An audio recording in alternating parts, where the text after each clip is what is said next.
Você já teve a sensação de que algo está observando você mesmo quando está completamente sozinho?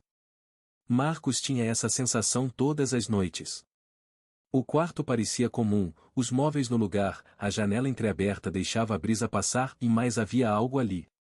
Uma presença. Invisível. Silenciosa. E implacável. Começou com sonhos estranhos. Pesadelos que se repetiam noite após noite.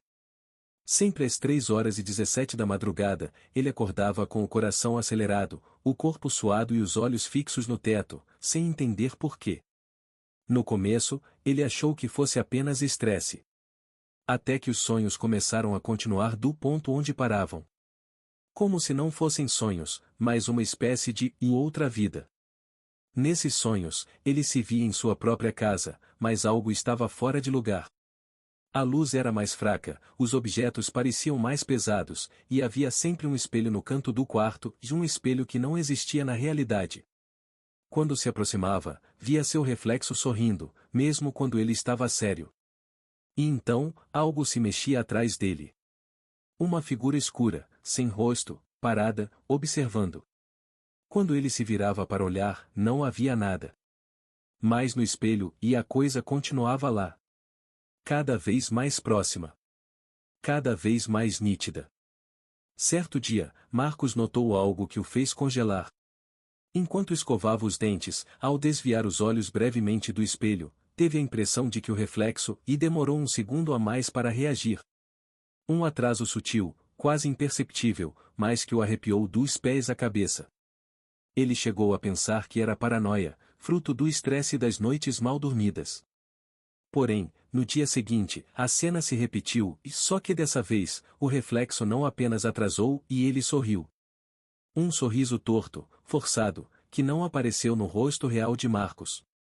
Ele deu um passo para trás, tremendo, e o reflexo manteve-se parado, olhando fixamente para ele, com aquele sorriso macabro e silencioso. Tomado pelo pânico, cobriu o espelho com um lençol e tentou ignorar o que vira. Mas durante a noite, acordou novamente às 3h17. O quarto estava frio, mais do que o normal, e o lençol havia caído. O espelho estava descoberto, e no reflexo, a cama aparecia vazia. Marcos olhou para si mesmo, confuso. Ele estava ali, mas no reflexo, não. Antes que pudesse reagir, o vulto negro apareceu outra vez, dentro do vidro, parado ao pé da cama. A figura estava mais nítida agora. Tinha braços longos demais e um rosto coberto por sombras. Ela levantou a mão e, com um movimento lento, encostou na superfície do espelho. Nesse exato instante, Marcos sentiu uma dor aguda no ombro, como se algo tivesse tocado no mundo real. Ele correu até o banheiro e tentou quebrar o espelho, mas o vidro não rachava, como se estivesse selado. Ao encará-lo de novo, seu reflexo estava lá, mas com olhos completamente negros. Foi nesse momento que ele entendeu, o espelho não refletia mais quem ele era e mais quem estava tentando entrar em seu lugar. Foi a partir daquela noite que Marcos deixou de distinguir o que era sonho e o que era realidade. Dormia por segundos e acordava em lugares estranhos. Cômodos que se pareciam com o seu quarto, mas que estavam distorcidos, como se fossem versões falhas de um pesadelo tentando imitar a realidade. As paredes respiravam, os móveis sussurravam, e o espelho sempre estava presente. Um espelho em cada canto. E todos mostravam coisas diferentes, e em um, ele se via criança, chorando no escuro, e em outro, sua imagem se retorcia em dor, como se estivesse sendo puxada para dentro do vidro. Certa noite, enquanto tentava permanecer acordado, sentiu o corpo ficar pesado. Seus olhos se fecharam contra sua vontade, e ele se viu em pé diante de um corredor sem fim, cercado por portas. Cada porta batia sozinha, como se implorasse para ser aberta. Uma delas se destacou e estava entreaberta, com uma luz pulsante vermelha saindo pelas frestas.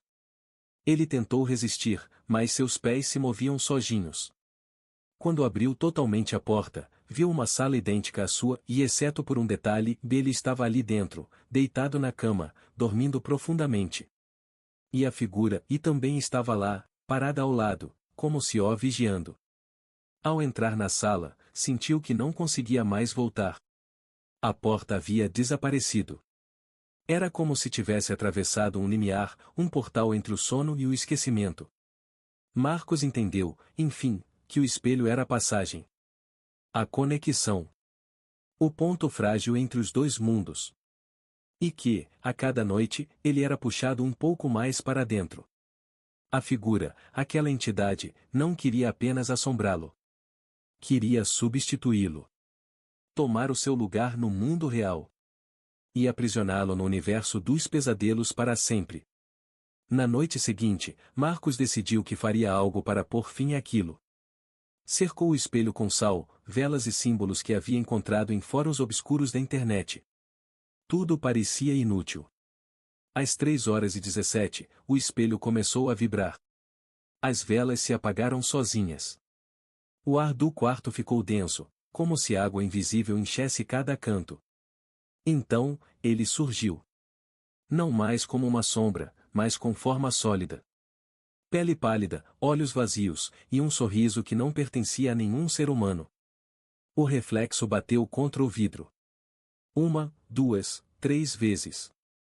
Na quarta, o espelho trincou. Marcos gritou. Mas sua voz foi engolida pelo silêncio da madrugada. Quando tentou correr, percebeu que seus pés estavam colados ao chão, como se raízes invisíveis o prendessem. A figura saiu do espelho. Andou até ele. Tocou seu peito. E o mundo apagou. Ao acordar, tudo parecia normal. Quarto em ordem. Espelho limpo. Sem marcas. Mas, havia algo errado.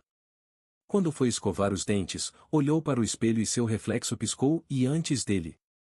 Marcos sorriu, mas o rosto refletido permaneceu sério. O reflexo levantou a mão e apagou a luz. Do lado de cá, o verdadeiro Marcos ficou parado, trancado atrás do vidro, gritando por dentro. Preso para sempre. Aterrorizante? Sim. Mas agora diga, você está mesmo do lado certo do espelho?